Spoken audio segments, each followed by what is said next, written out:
saya Muhammad Izul Imtiaz bin Muhammad Adi. Saya berumur 12 tahun. Saya bersekolah di Sekolah Kebangsaan Tembak Kuala Ketil, Kedah. Sekolah saya KBA 0003. Hobi saya ialah membaca buku dan bersukan. Cita-cita saya pula ingin menjadi seorang doktor. Saya begitu teruja untuk berkongsi tentang sebuah buku yang telah saya pilih. Buku yang saya pilih bertajuk Cerita Cinta Ahmad Ammar. Buku ini disusun oleh grup penjejak tamadun dunia dan diterbitkan oleh penerbitan Karya Bestari. Jumlah muka surat buku ini ialah 359. Buku ini mengandungi 16 bab yang sangat menarik. Harga buku ini adalah RM23 untuk pasaran Semenanjung Malaysia dan RM26 untuk pasaran Sabah dan Sarawak. Pembacaan dari bab pertama menyebabkan saya begitu teruja dan semakin ingin mengenali dengan lebih mendalam siapakah pemuda yang begitu hebat dan mempunyai kepribadian yang tinggi ini. Plot buku ini disusun secara kronologi, terdapat dialog yang mudah difahami dan elemen imbas kembali serta diselami dengan unsur suspense yang berjaya mengujakan para pembaca. Dari aspek gaya penulisan, buku ini mudah difahami kerana bahasa yang digunakan jelas dan menarik. Tema utama yang terdapat di dalam buku ini ialah perjuangan mencari ilmu dan kecintaan kepada ummah.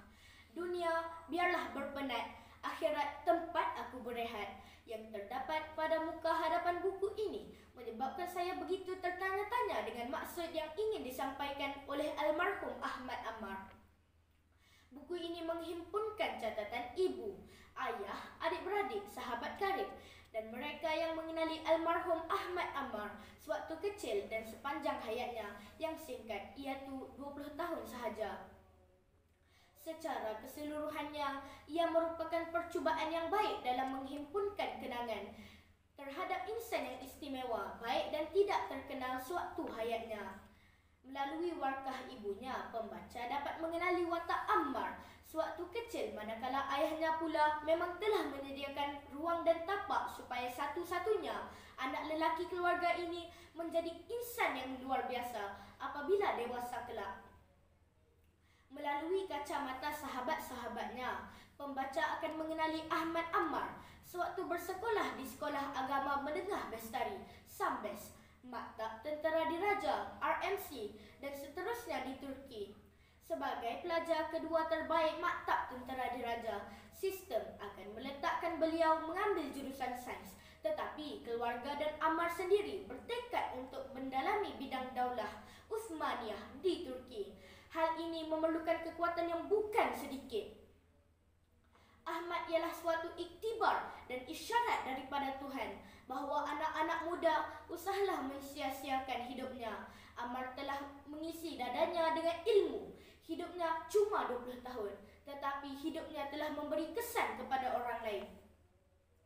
Almarhum pastinya istimewa kerana perakhiran hidupnya yang amat istimewa disembahyangkan oleh ratusan orang Turki dan disemadikan di kawasan perkuburan Abu Ayyub Al-Ansari, sahabat Rasulullah yang turut dikebumikan di bumi Konstantinopel. Banyak buah fikir dan iktibar yang boleh diambil dari buku ini. Buku ini juga boleh memotivasikan sesiapa sahaja, khususnya pelajar dan juga ibu bapa yang bakal mencorakkan kehidupan anak-anak. Cuma, terdapat sedikit kekurangan pada buku ini dengan adanya unsur pengulangan cerita yang sama di beberapa bab. Namun, harus diberi kredit kepada grafik yang banyak dan berwarna-warni seolah-olah pembaca turut sama berada di sana. Saya telah menghabiskan pembacaan buku ini selama lebih kurang seminggu dan ia meninggalkan kesan yang mendalam buat saya.